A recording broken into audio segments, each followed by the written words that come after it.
Hello viewers, in this video we're going to be talking about Saurav Kumar Chaliha's Bina Kutir. Saurav Kumar Chaliha is considered to be the foremost short story writer in Assamese. Bina Kutir is written in first-person narrative about a person who was looking for a rent. The narrator happens to be looking for a rental house in Guwahati, Assam, and he entered into a neighborhood where there were full of concrete constructions and modern RCC buildings, and he saw a small cottage, an Assam type house which was L-shaped and was empty. It looked like it had been left deserted for many years. And the deserted house had a Bina flower plant growing beside it, which was flowerless, and the leaves of the Bina plant were fallen, infested by insects.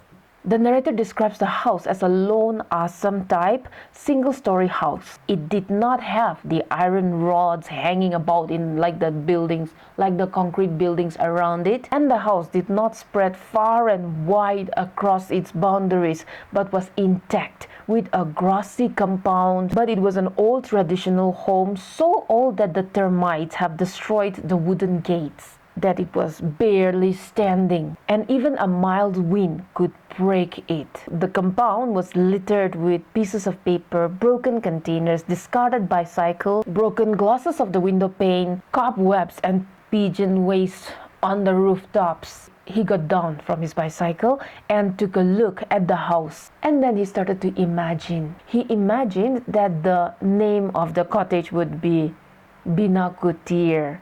Bina is the name of the flowering tree that stood beside it, and Kutir meant a small cottage. He felt that the L-shaped house would be just right for 4 or 5 membered family. He wondered if the RCC modern buildings all constructed around it suffocated Bina Kutir.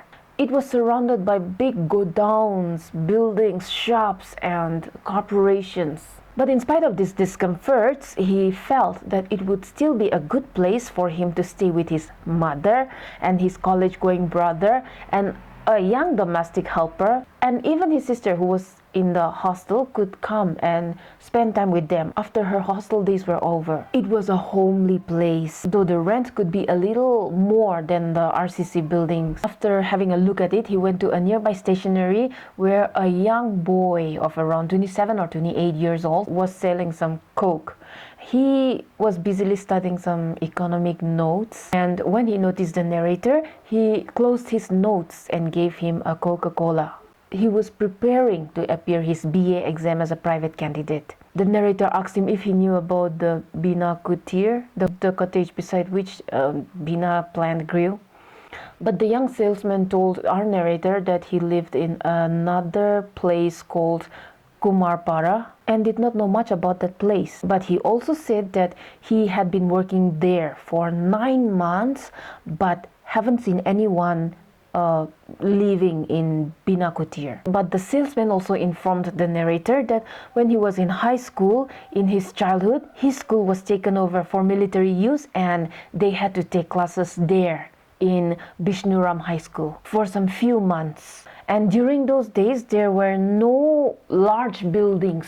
Even where his shop stood, there used to be a small Assam type house, and it used to be owned by the one who was owning the building now, Mr. Brajan Kalita, who used to be a PWD overseer. Brajan Kalita had turned his small Assam type house into a huge commercial building and was making a lot of profit. Our narrator kept asking about Bina Kutir, to whom it belonged and where were the owners and whether it would be given for rent. He remembered that it belonged to a teacher of Bishnuram High School called Budar Goswami, who was later promoted as the headmaster.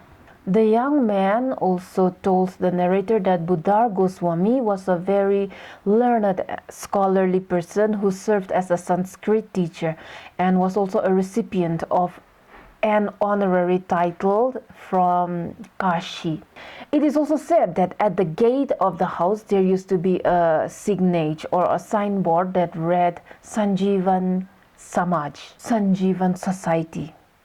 Budar Goswami happened to be the founder and the president of Sanjeevan Samaj. The members of Sanjeevan Samaj used to come together to his house to write articles like students during the Vedic age. Budar Goswami had 2 sons and 1 daughter. One son, the elder one, was a professor, and the younger one was studying doctor in Dibrugarh. The young brother left home after getting into a quarrel with his parents, probably over marriage. The salesman remembered that there was a girl who got married to a husband, and her husband was a ghar jawai. That means an in-house son-in-law, a husband who marries a girl and lives with the girl's family. And when the salesman was busy attending to the other customers in his shop, the narrator imagined what Bina Kutir could look like or would look like in the past. From the informations that he gathered from the young salesman, the narrator imagined that Bina Kutir, which was a made-up name by the narrator for that cottage, it was neatly occupied by the family. The Bina plant was flowering and filled the grasses outside the house. In his imagination, a young girl was sweeping the leaves that had fallen when suddenly a Ford car drove into the house, who happens to be the future husband of the girl. He imagined that Budar Goswami, the father, had died and his portrait was kept on the wall with flowers over the portrait. In his imagination, the ownership of Bina Kutir was given to the professor, the elder brother. And the narrator continued to imagine that the professor had deep respect and honor for his father, Budar Goswami. And the professor was talking to someone called Ganesh Das, saying that, no, I cannot destroy this house, Bina Kutir, and I would like to build a library in my father's honor, because as you know, my father was a very learned, scholarly person who loved to write articles, so I would like to open a library in his honor, and I would never want to bring disgrace to my father's name, even though he is deceased, even though he is dead. In the narrator's imagination, the professor went on to proclaim how he would not give in to the temptations of commercialism and monetary benefits, financial profits, if it were to harm his father's honor.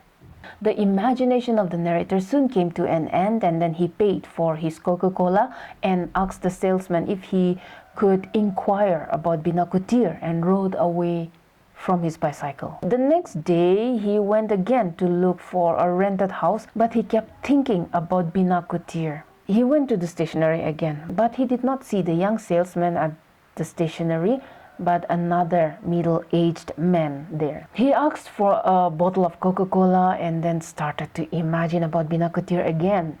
In his imagination, he saw that the girl is now a grown-up woman and her name is Bina. He assumed that her name would be Bina because of the Bina plant there. He imagined that the name of her husband would be Bhabananda. He imagined their unconditional love for one another, being husband and wife, loving husband and wife, and their honor and respect for their father, and how their father left Bina Kutir under their care. So in this imagination, the ownership of Bina Kutir is given to the daughter and her husband. The narrator imagined her husband Bhabananda to be saying that he was in a job where he could not be stationed in one place. He had to move to one place one day and another place another day. So Bina was complaining, what kind of job do you have that you have to be at one place today and another place tomorrow?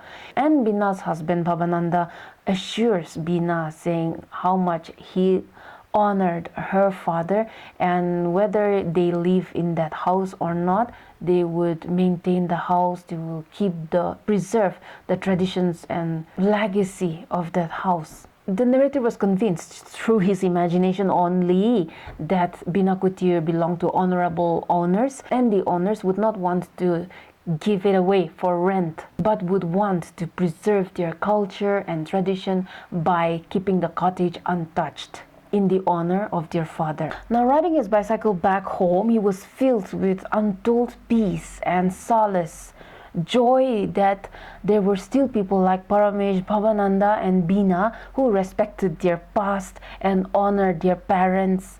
He was happy to imagine that they were not attracted to huge commercial buildings but appreciated the humble cottage built by their parents, the natural grasses, the natural environment, and their perseverance to preserve the memory of their family.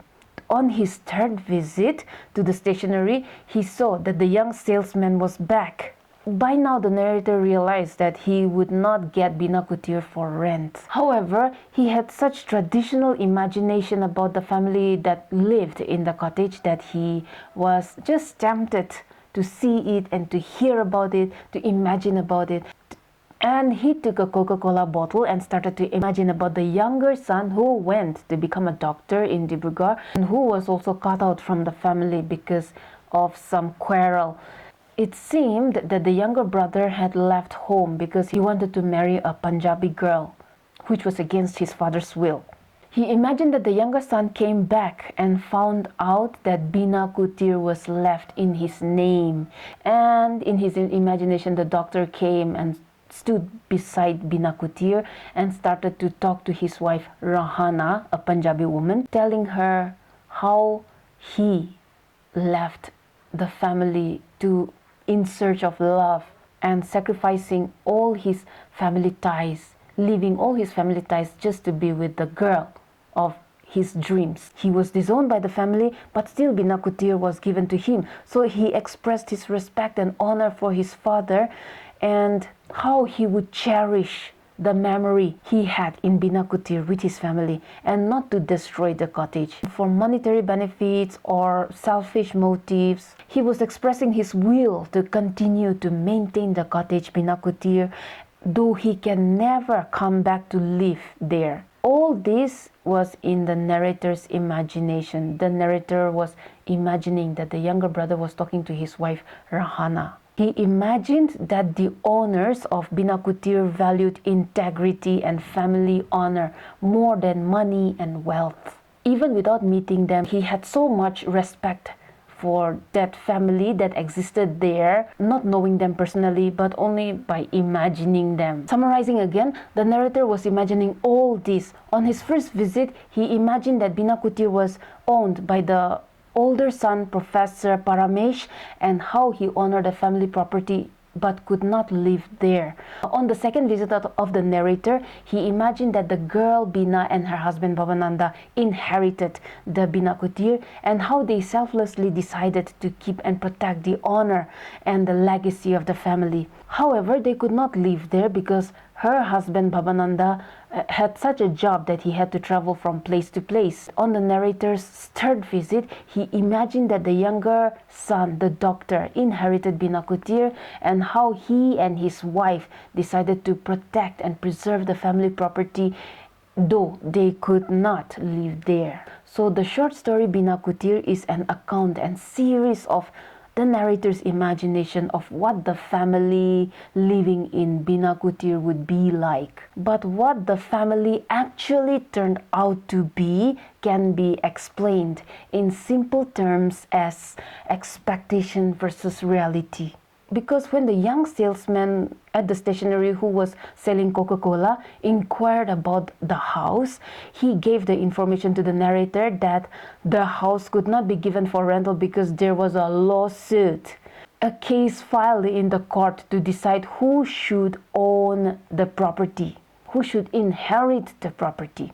The two brothers were fighting over the plot where Bina Kutir stood. The girl, being a female, could not inherit family property, but the two brothers were going through a legal war of who should own the family house. The elder brother, the professor, wanted to break down the house and open a press to publish books because publishing books was a profitable job. While the younger brother, the doctor, wanted to construct a huge RCC building and put it on rent and open his own chamber on the ground floor. After imagining all the good things and values about Bina Kutir, which was not even the real name of that cottage, after hearing the real story behind this Bina Kutir, the cottage that was decaying, the narrator was speechless. He sat confused in an awkward silence for a long time, realizing how wrong he was to imagine that the owners of Bina Kutir were different from the rest of the world. While in reality, they were all just as worldly and greedy, just like any other person on earth. That was a short summary of Bina Kutir by Saurav Kumar Chaliha. I'll see you in the next video. Thank you.